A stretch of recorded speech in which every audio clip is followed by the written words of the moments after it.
Guys, so today it's either going to be the fact of we drive an hour south of us to get a brand new car, or I should say like a newer car, or we come out very unclean, meaning no car. So the problem with this one is that it's got a really odd sound, like almost if it's grinding. It's coming from the center whenever you press the accelerator. Now that's not coming from reverse, it's only coming from a drive standpoint. So either A, it's a drive shaft bearing, drive shaft, or there's something wrong with the transmission. Now, I only think it's not the transmission, because if it was, then I don't think the car would be moving whatsoever. So, without further ado, let's go ahead and check this out one more time and then get the code reader on it and see what's the deal with it. Fast forwarding to being in the car and looking at buying. You're about to hear what is probably the most terrifying sound you'll ever hear while driving.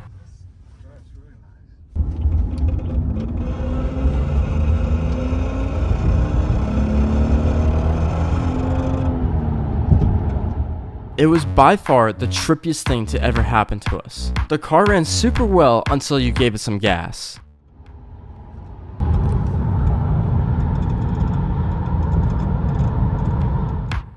Going into this, I knew there were a few repairs to be made, but they had it listed for roughly $18,000 for 70,000 miles. It was such a good deal. I had the idea of a perfect negotiation and number that would give me room to buy the parts to repair the car. Now, what I recommend to everyone who is buying a car is to buy an OBD scanner to confirm the car has no faults. So I did exactly that to this car, and to say the least, it was terrifying. Let me just state this VTG transfer box is a big red flag for BMWs. It's an electrical issue with the gearbox / transmission. The rest of these codes weren't nearly as bad, but were still of major concern. In the end, they weren't willing to compensate for the existing damages. Man, I haven't been to Boulder in so long. So what's gonna happen right now is I'm actually looking at a 2015 435 Xi this time, not a 335 Xi. They're still wanting about the same type of money, like 18 grand. This one has tan interior, which I'm not a huge fan of, but I just want to go at least check it out. It just sucks because like you can't ever find really nice cars for a good deal anymore that are actually properly maintained. This car was in really bad shape. Granted, it was also noticeably tuned, which isn't a great sign when the car is in a bad physical condition. And as you can see, it's pretty bad. Well guys, another unsuccessful mission. They actually were gonna drop it to 16,000 when it was from 18,600. Quite a bit of money, right? Well, guess what? With the taxes and everything on a used car having 94,000 miles on it and a broken windshield, severely broken windshield, they were only going to, well, actually, let me just say this. It was 19,300 after taxes. And I'm like, what the f***? How are you going to say that you can give it to me today for 16, but I'm still paying 19? Just when I thought my luck of finding the perfect car was out, it appeared, and so I went to check it out. So a couple of problems with this one. I think they're wanting too much for it, but oh my god, the interior is really not good. Oh boy. But it's got 54,000 miles on it. Tan interior, which I don't love, but this thing is mad quick.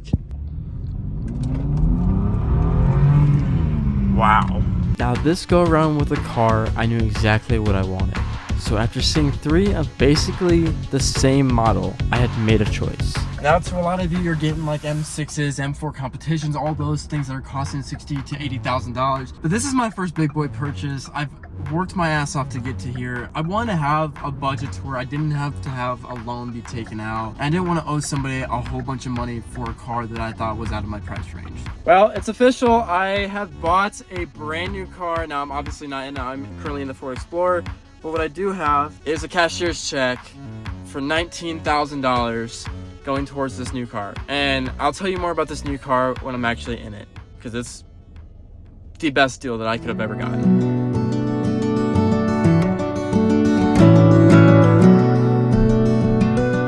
It has been a few days since that last clip. Now, the car that I have purchased for $19,000 was in a private sale, and it was a 2015 BMW 435 Xi Grand Coupe with an M Sport package. I am incredibly proud of myself for not only being able to purchase this with cash, having the funds for it, but also being able to have one of my dream cars in the garage at 23.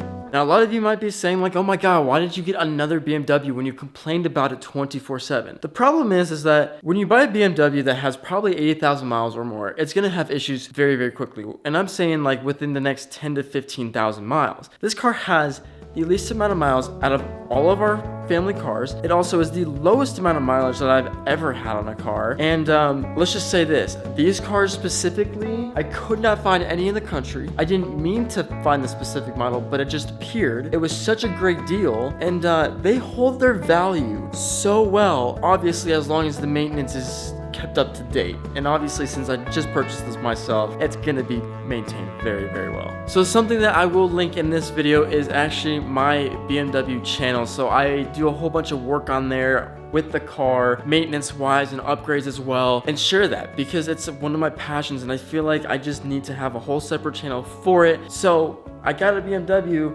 specifically for that channel, but also because one, I can work on them myself. I know how to work on them myself. It's gonna save so much time and labor to do it myself, but also money, and most importantly. Now, parts are still a little bit more expensive with this one, but it's because it's a 2015. I find it funny how this is also a silver car. My last two BMWs, my 320 Xi when I was like 18 or 19, and my 535 Xi when I was about 20, 21, were both silver on the outside.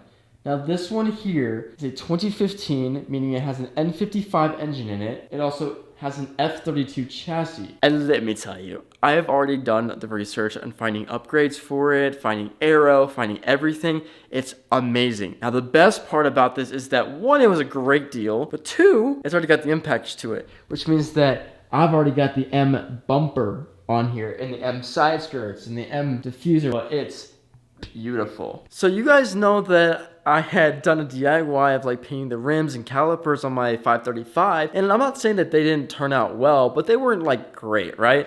Well, this guy here has the M Sport calipers. Oh, they're really dirty right now. I gotta clean them for sure, but they're professionally powder coated, which means that one, they look nice, but here's the one biggest problem. Each of these wheels has a lot of curb rash, but I think I can fix it fairly well. I just won't actually paint them. However, I have been looking at new wheels just because I don't really love stock wheels.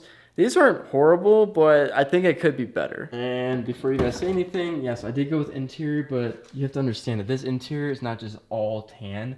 It's like tricolor, which I absolutely love. Oh, look at that M Sport. I've always dreamed of having that logo be just on the car, and actually meaning that it has it, not just saying that I put it on there just for looks. It is beautiful. Wow.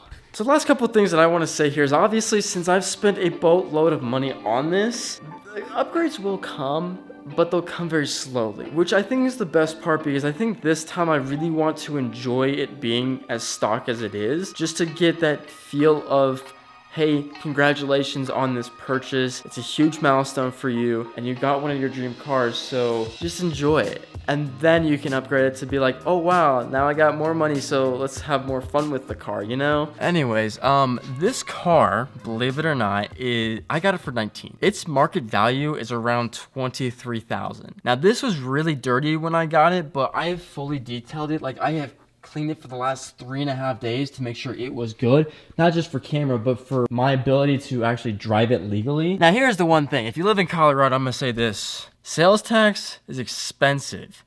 So in total, actually, I paid $20,300 for this car. That's including sales tax, government fees, but also the private sale of giving the cash to the person. I'm very happy with it. Now, obviously, I will go in full detail, a whole review on this car, what's wrong with it, what's good about it, what's better about it, and everything else. The lesson in today's video is that when you're searching for something, no matter what it is, materialistic, objective, subjective, whatever it may be, it's always best to wait to get the thing that you really want that's super specific to your taste than to just settle. Because that means you will be not only happier, you'll be more satisfied, but it'll also be a better purchase long term rather than just short term. So the one in Aurora didn't work out. It would have been great, less money, but could have been more repairs. Also 20,000 more miles. Now the one in Boulder, that one way bad. It was even more than all three of these combined, and it had 94,000 miles on it, and it wasn't kept in great condition as you saw.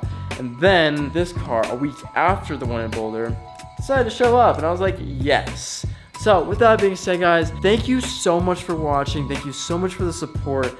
If you guys want to see everything with this car, POV drives, if you want to see modifications, if you want to see anything dealing with this car, or if my last one that was the BMW 5 Series, go subscribe to that channel. A lot of content will be made on there, especially since I just got this one. Thank you guys so much for watching. I really appreciate you. Hit that subscribe button if you're new. And next video will be a review of this car. And I'm very, very stoked for you to see that.